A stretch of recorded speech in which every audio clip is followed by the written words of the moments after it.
5000 साल का इतिहास, और वो भी सिर्फ 5 मिनट में। सुनने में तो एकदम इम्पॉसिबल सा लगता है ना? सोचिए, एक ऐसी सिविलाइजेशन की कहानी जहां बड़े बड़े साम्राज्य बने और फिर वक्त की धूल में खो गए, जहां क्रांतियां हुईं और ऐसे ऐसे आइडियाज पैदा हुए जिन्होंने दुनिया का नक्शा ही बदल दिया। तो सवाल ये है कि इतनी लंबी, इतनी बड़ी कहानी को आखिर सुनाया कैसे जाए? क्या हम बस तारीखों और लड़ाइयों की एक बोरिंग सी लिस्ट पढ़ दें? नहीं, बिल्कुल नहीं, वो तरीका नहीं है। हम चलेंगे उन किरदारों के साथ जिन्होंने पूरा गेम ही पलट दिया। हम देखेंगे उनकी कहानी, वो लोग जो इतिहास के सबसे क्रूशियल मोड़ पर खड़े थे। तो चलिए शुरू करते हैं ये सफर। तो हमारी कहानी की शुरुआत होती है एकदम एंशिएंट इंडिया से, उस दौर से जब शहर और राज्यों का पहला ब्लूप्रिंट बन रहा था। लेकिन इस शुरुआत में ही एक बहुत बड़ा रहस्य छिपा है। जरा सोचिए, आज से 5000 साल पहले एक ऐसा शहर जहां सड़कें एकदम सीधी ग्रिड पैटर्न में बनी थीं, हर घर का अपना प्राइवेट बाथरूम था और नालियां वो भी ढकी हुई थीं। कमाल है ना?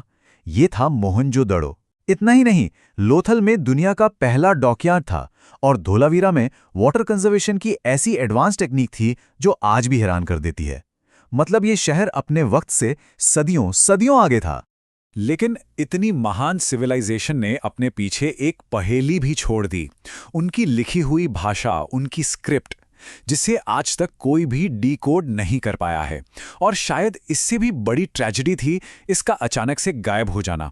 कैसे, क्यों, ये आज भी एक बहुत बड़ा रहस्य है। और फिर इतिहास के पन्नों में एंट्री होती है चाणक्य की, एक किंग मेकर, एक ऐसा टीचर जिसने एक आम से लड़के चंद्रगुप्त को तैयार किया और दोनों ने मिलकर भारत के पहले महान एम्पायर मौर्य साम्राज्य की नींव रखी। ये कहानी है दिमाग और जज्बे की, एक इनक्रेडिबल कहानी। और इसी डायनेस्टी में हम देखते हैं एक सम्राट के दो चेहरे। ये थे चंद्रगुप्त के पोते अशोक। कलिंग की लड़ाई से पहले वो थे एक क्रूर एम्बिशियस राजा, लेकिन उस जंग की तबाही ने उन्हें अंदर से झकझोर कर रख दिया और वो पूरी तरह बदल गए। उन्होंने अपनाया धम्म का रास्ता, यानी दया और शांति का रास्ता। अशोक की लेगेसी वो आज भी हमारे साथ है। भारत का जो नेशनल एम्ब्लम है, लायन कैपिटल, और हमारे तिरंगे के बीच में जो चक्र है, धर्म चक्र, ये दोनों ही अशोक की देन है। सोचिए, एक सम्राट का असर 2000 साल बाद भी कितना गहरा है। तो अब हम पॉलिटिक्स और एम्पायर्स से हटकर एक अलग दुनिया में चलते हैं, मन और आत्मा की दुनिया में। ये वो दौर था जब भारत में विचारों की क्रांति आई, एक ऐसा गोल्डन एज जब आइडियाज ने दुनिया को बदल कर रख दिया।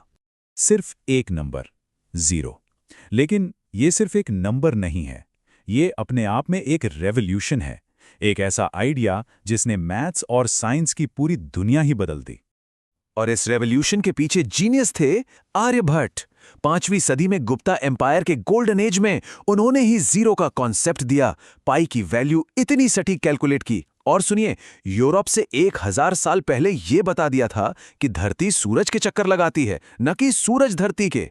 वाकई ये भारत के स्वर्ण युग का पीक था। और इसी दौर में एक और लहर उठी, भक्ति आंदोलन की। कबीर जैसे संतों ने एक सीधी सीधी बात कही कि भगवान तक पहुंचने के लिए किसी बिचौलिए की जरूरत नहीं है। जैसा उन्होंने कहा, मंदिर में अल्लाह है, मस्जिद में भगवान, लेकिन दोनों एक ही हैं। ये संदेश था एकता का, डायरेक्ट कनेक्शन का। चलिए, अब कहानी में एक नया मोड़ आता है। ये दौर है बड़ी बड़ी सल्तनतों और साम्राज्यों का। ये कहानी है पावर के एक जगह इकट्ठा होने की और उसके खिलाफ उठने वाली आवाजों की।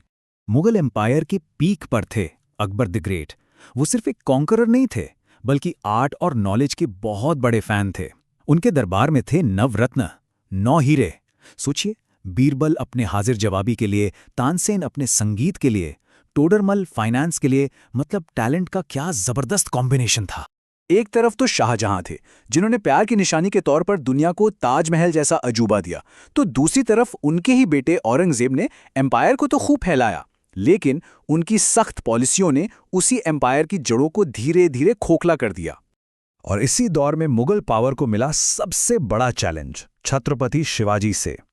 उनकी टेक्निक थी गनीमी कावा, यानी गुरिल्ला वॉरफेयर। मतलब पहाड़ों की आड़ से हमला करो, दुश्मन की सप्लाई लाइन काट दो और फिर गायब हो जाओ। ये स्ट्रैटेजी इतनी असरदार थी कि इसने इतने बड़े एम्पायर की नींव हिलाकर रख दी। और अब हम पहुंचते हैं कहानी के आखिरी और सबसे अहम चैप्टर पर, आज़ादी की लड़ाई। मंजिल तो एक ही थी, फ्रीडम, लेकिन उस तक पहुंचने के रास्ते दो थे। लेकिन सवाल यह है कि आज़ादी चाहिए किससे थी? एक ट्रेडिंग कंपनी से, जो व्यापार करने आई थी और धीरे धीरे पूरे सबकॉन्टिनेंट पर कब्जा कर बैठी। सोचिए, 1608 में सूरत में एक छोटी सी फैक्ट्री से शुरू हुई कहानी 1857 के बड़े विद्रोह के बाद भारत को सीधे ब्रिटिश क्राउन के अंडर ले आई। ये ट्रेड से रूल तक की एक बहुत ही सोची समझी चाल थी। तो पहला रास्ता था महात्मा गांधी का, सत्य और अहिंसा का रास्ता। उनका कहना था कि सत्याग्रह, जो कि मजबूत लोगों का हथियार है, उसमें वायलेंस की कोई जगह नहीं हो सकती, किसी भी हालत में नहीं। ये एक मॉरल और स्पिरिचुअल लड़ाई थी। और फिर था दूसरा रास्ता, ठीक इसके उलट, सुभाष चंद्र बोस का रास्ता, एक रेवोल्यूशनरी रास्ता। उनका नारा आज भी गूंजता है, तुम मुझे खून दो, मैं तुम्हें आज़ादी दूंगा। उन्होंने इंडियन नेशनल आर्मी बनाकर हथियारों से लड़ने का रास्ता चुना। दो रास्ते, दो अलग सोच, लेकिन मंजिल एक। और वो मंजिल मिली 15 अगस्त 1947 को। भारत आज़ाद हुआ, लेकिन इस आज़ादी की कीमत थी बंटवारे का दर्द। एक नई सुबह तो हुई, पर एक बहुत गहरे जख्म के साथ। तो ये थी भारत की कहानी। लेकिन ये कहानी यहाँ खत्म नहीं होती। ये तो एक ऐसी किताब है जिसके पन्ने आज भी लिखे जा रहे हैं, हम और आप सब मिलकर लिख रहे हैं। तो सवाल बस एक ही है, इसका अगला चैप्टर क्या होगा?